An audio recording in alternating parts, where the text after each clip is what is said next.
Now, talking about an existential threat, so organized labor, of which you were part, if I could say at the time, requested a state of emergency declared in areas where mining is being undertaken illegally, as in our water bodies, forest reserves, and buffers.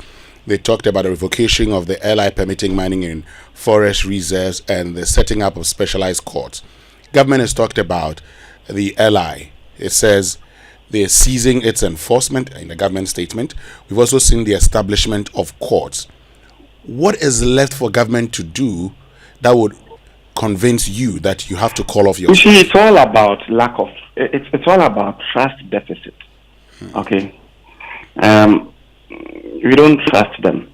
And partly because you Winston interview, you understand this. Sometimes the kinds of things they tell you behind the scenes and then the different things they tell you at discussion tables makes you doubt. Look, let's put aside what they are told behind the scenes. Okay.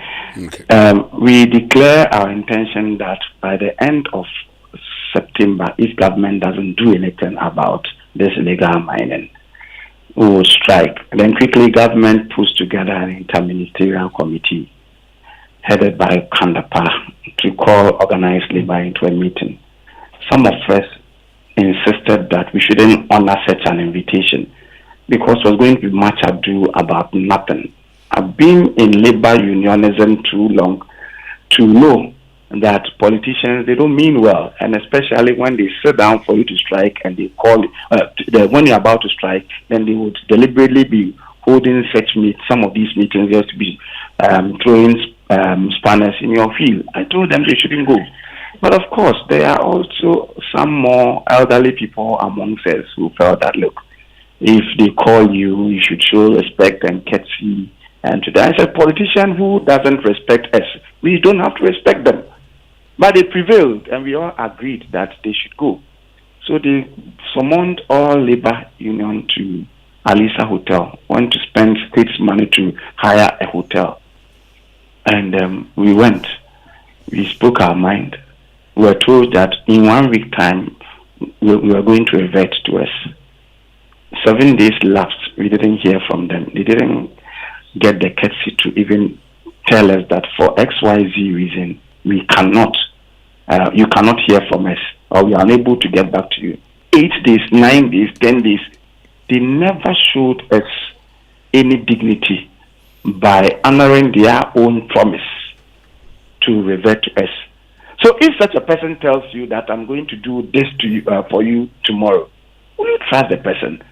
So it is lack of trust. Yes, government has said that Parliament reconvenes on the 15th.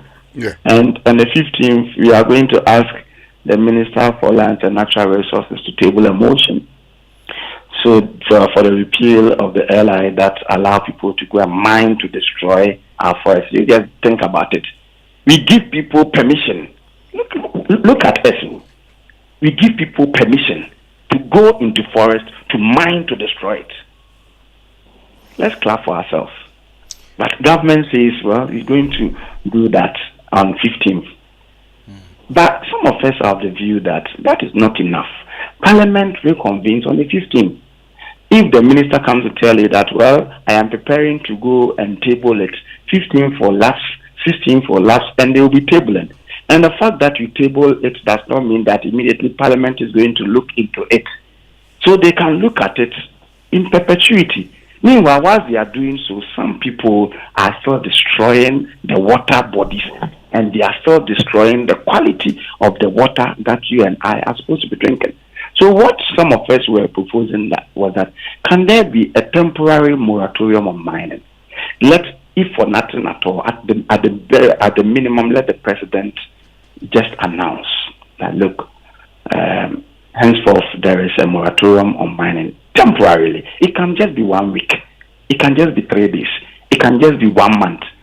And once there is moratorium, everybody in the hinterlands know, hey, government is serious now.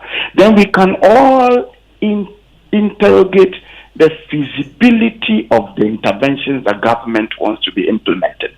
And then we can have a national consensus on them, and Labour would assist partner government in ensuring that these things are implemented to be sure that we keep ourselves, we keep our water bodies safe. Right. And so, first of all, let there be some temporary moratorium, and then let us have a national conversation about it. A government that means well should not find this difficult to do. Right. So it's just that we didn't trust. And don't forget, the interventions that were outlined yesterday to us, they were the same interventions that were outlined to us on Monday, which organized labor looked at and rejected.